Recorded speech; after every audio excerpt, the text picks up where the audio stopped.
Alright, had some dinner, did some laundry, now I'm back. Part 3.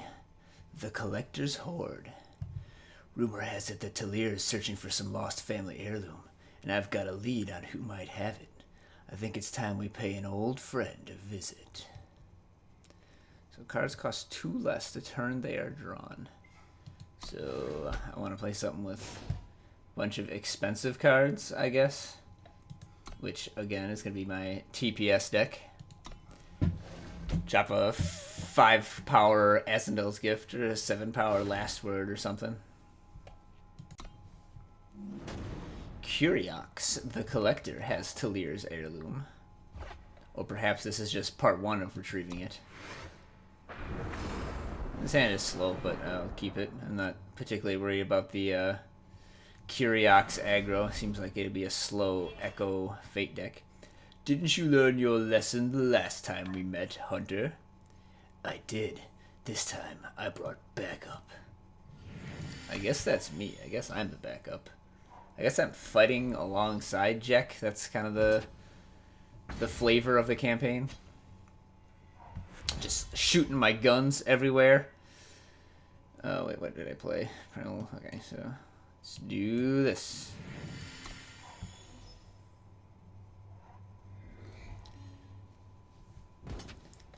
Oh man, I kind of want to see like a Curiox get second sighted and draw. I've never actually seen anyone cast Dragon's Eye before, so maybe this is where it finally happens. Your lives are so brief. Why throw them away?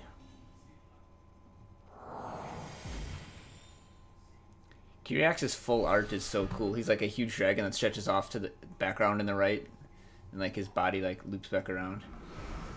Oh my, he drew a Teriax hatchling this turn and twinninged it and gets to play 3 of them.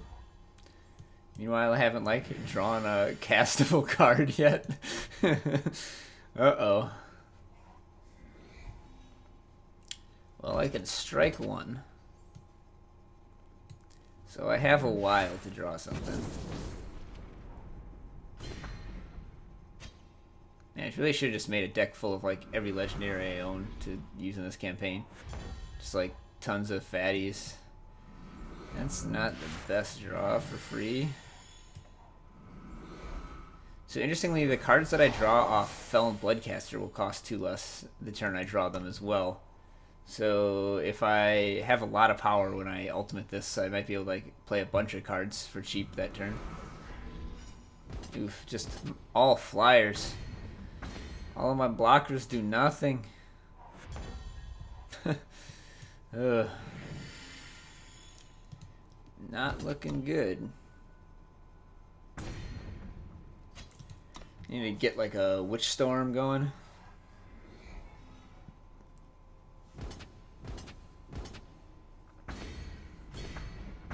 I have one more turn.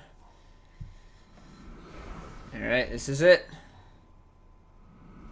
This Lightning Storm buys me another turn. Alright, well, that's fairly good. Wasp keeps me alive for a turn, I suppose. Kill that, take 3, 6, 8, 10. No, it doesn't. Alright. I flooded out and died. I got killed. Cards cost 2 less. Well, my power went from costing 0 to costing 0. Alright, well, when all else fails, play the deck with Icaria.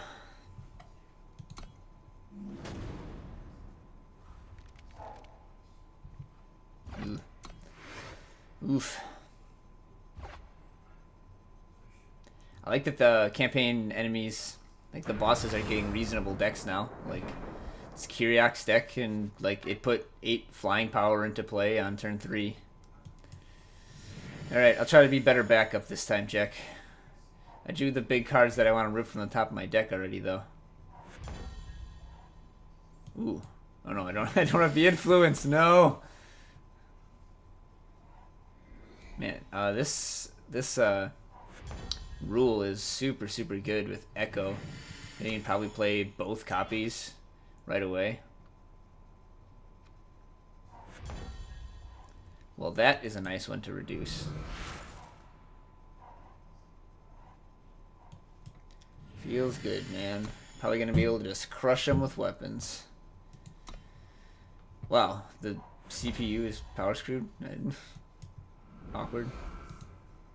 I'm not going to hammer here because I'm going to dice show next turn. Just close the game very fast. This is actually kind of sad. I guess like maybe this deck is like cheating on power since it gets basically like free power every time it draws a card. But just kill him in 3 turns.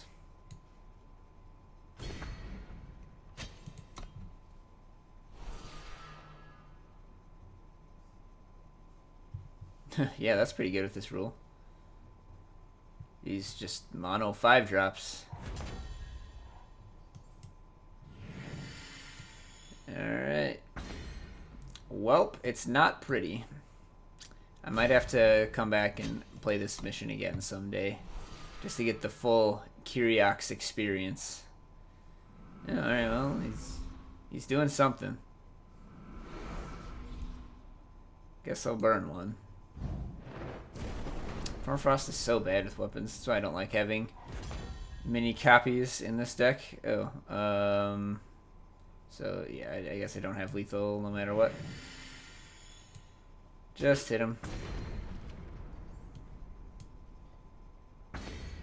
Starsteel Dice Show can be a second attack if you play it on top of another relic weapon, but you can't play another relic weapon on top of Starsteel Dice Show to get another attack.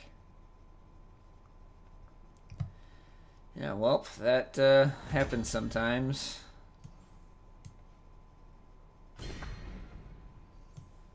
Guess I retrieved Talir's trinket with little trouble.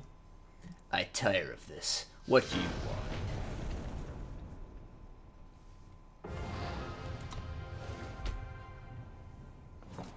I like it when dragons aren't just mindless monsters and actually like hyper intelligent and stuff. Cool dragons. Guard duty. Caravan work pays well enough, even if the road to Skycrag is colder than a Yeti's tail.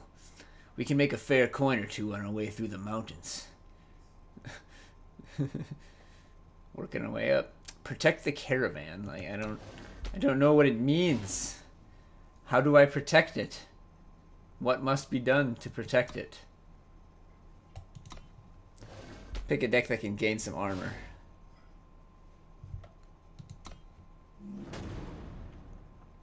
Yeti ambush. There's no Yetis with ambush. That's misleading.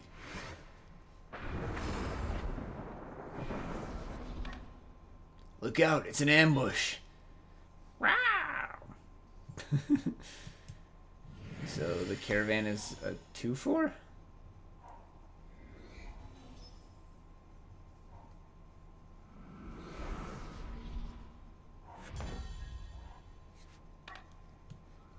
Got to push forward. Keep that wagon safe.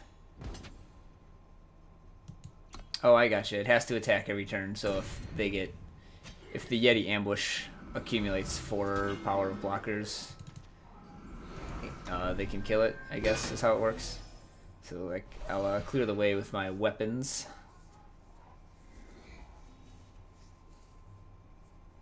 I wonder if this AI is programmed to just never attack. Well, no, they're playing Infiltrate Yetis.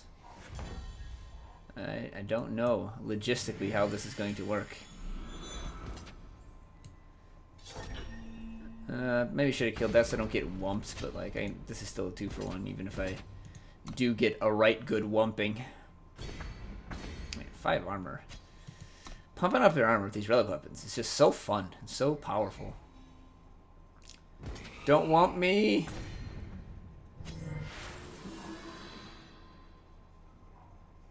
Alright. I'm fine letting these Yeti spies through, like they're just gonna draw more like crappy Yeti cards. Let's get some war cries. Stack it up.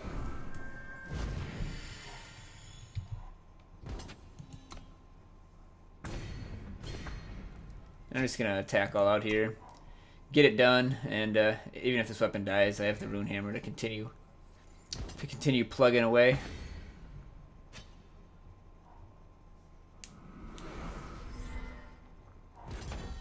And that's a good one. I mean, it's not a weak card when we're talking about a mostly commons and uncommons environment. Okay, these vanquishes are looking pretty bad. I want you to play some sort of dinosaur here. Ugh, that's the worst. Oh, baby. So I guess I have to kill something so the caravan doesn't get yoinked. But then I'm going to leave this back because I do want to get a second swing out of this because I have no other way to protect the caravan, as it were, against another Yeti. Snowball, no.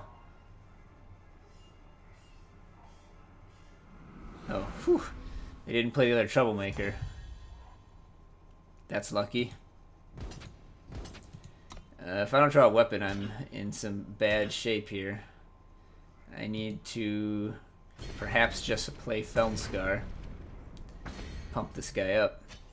Weapons seem quite good on this mission. I wonder if the AI's logic makes it so it has to chump this instead of double blocking this. Like, who wins if Yeti ambush goes to 0 and caravan dies? No, well, now we never have to find out, I suppose. It's another thing to check out just for science. But right now, I'm feeling like I want to just crush him. And judging by that blocking, I think if the caravan dies, that's definitely game over. We're through. Keep moving. No! Later, Yeti troublemakers. Got places to be. Cliffside Porter, the old 0-1 with Echo. Good Felm Cauldron fodder right here. Copper Hall Traders. Seems some Copper Hall Longhorns went into business for themselves. The guild's got rules about fighting their own clanfolk, but they'll look the other way while we settle up for them. So, I guess we're doing the bank's dirty work now. When a unit is played, its strength becomes its health. So we want big-butted units. That sounds like a great place for Lumen Defender and Felm Bloodcaster to be. Well, these Minotaurs, like, what is it? The 1-5 with Endurance and Warcry Oryx entry is going to be pretty insane.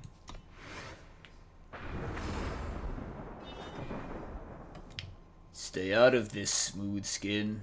Sorry, ribeye. Can't do that. The casual racism. I can only assume these terms are very offensive.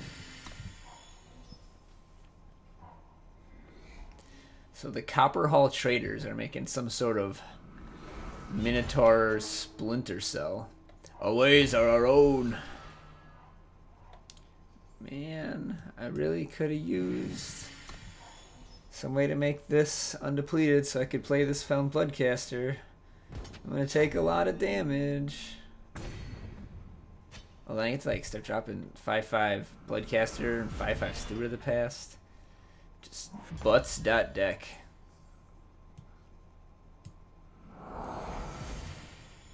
Well, I have every faction a million times over. So, starting next turn, we can put some bodies on the table.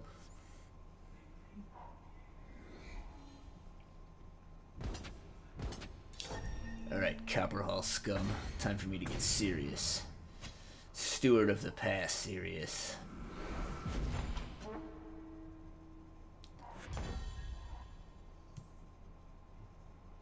Oh, wait a second. I'm so dumb. I was supposed to play the banner. Whatever, I still get a 5-5. Not thinking through things today, but, you know. If they attack and have a finest hour, I guess I'm in trouble. But it doesn't look like that is the case. So we're just gonna drop some more fatties. And we don't really have to start pushing through at any point because of the last word. But I think I'll attack with Steward of the Past at some point. It's because it clears off 2 units by attacking. So I got Withering Witch, Vara's Favor, something. Yeah, alright. I'm in favor of cleaning up the board. Never know what these guys might have.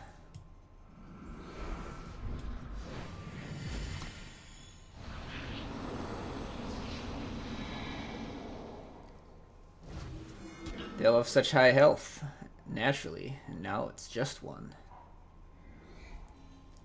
Presumably this boss gives us Auric Bailiff, which I'm very excited about as a card. Yeah, I think let's push for that. Well, alright, I'll clear this off in case they do want a double block.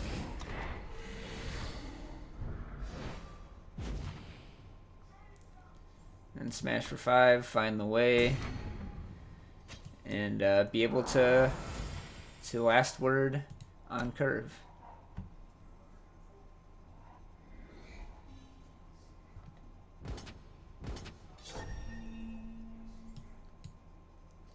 I will happily take these blocks.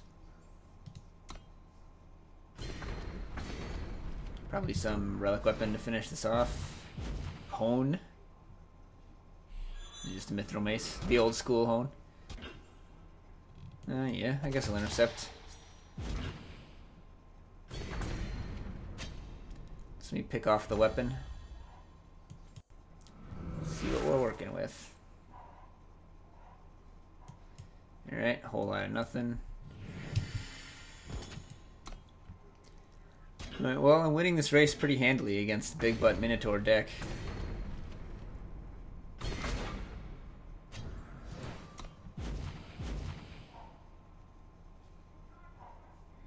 There should be some sort of legendary Minotaur, like, named character. It's kind of sad that there isn't. Alright, well, it looks like we're just gonna win this game with the last word. Feels good, man. Love the last word. Could even Ultimate Bloodcaster instead next turn.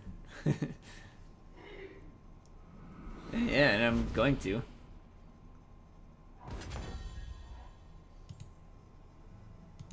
Unless they jump here. I don't know how the computer's algorithm works.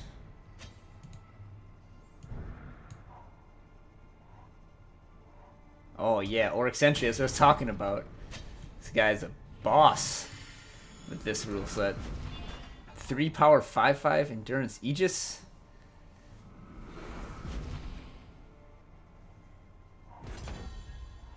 Oh, a deadly lightning storm. Don't want to play it because it would kill my own units, but it is cool. Spells picking up the abilities of your relic weapons. Think they'll notice if we take anything on the way out?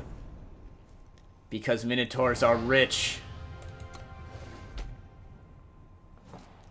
Alright, one more in this part. Yes, this card's going to see a lot of play.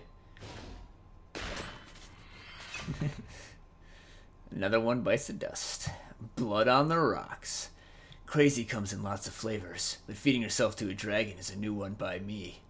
We've got to hit him hard and fast before his friends show up for dinner. So the players are used to 20 and 10. The other player draws a random dragon. So just draws it, doesn't like put it into play or anything. So we don't need to worry too much about beating our opponent down. Alright, whatever, I'll just play Stone Scar, I haven't done it yet. Stone Scar could use a good dragon. Good old bait over here. You're too late! The moment of glory is upon us! You wish. You're gonna get Oni Ronin before that happens. Kraken Hatchling, no! So good against Oni Ronin. Oh, well, we just have a torch. Get him bleeding. We want the dragons on his scent, not ours. Alright, well. That's fine, I can make him bleed. I'm going to torch that instead of playing Instigator because I get an extra war cry this way. If they have another unit in the way, I doubt that it'll have more than 3 health, such that only Ronin plus Vara's favor can't kill it. Or maybe they just have nothing. Alright, random dragon to the hand for this Skycrag cultist. Ooh! Oh, I get it when I damage him. Oh, so if you damage the other player, you just get rewarded? It's just like the Pokemon card game, like you just get prizes for getting further and further ahead. This one even has like incidental value, like you just get an Aegis. Wow. I guess get him bleeding means I get a dragon to start eating him. No lightning storm, no problem. Alright, well, this is not quite lethal, but we're just going to keep on coming in. Get another dragon. Soulfire Drake, jeez. This deck sometimes plays this card.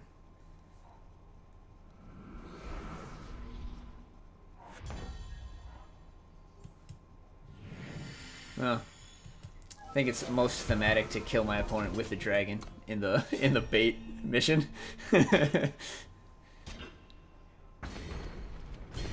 Yeah. Instigator for the win. Nice work. Let's get out of here before more dragons show up. Yeah, I wouldn't want to be anywhere near this bait. Not really sure what Jekk was thinking getting over there. But, alright, we are now 3/4 the way through the campaign. That's part 3. So part 4 will be coming up next.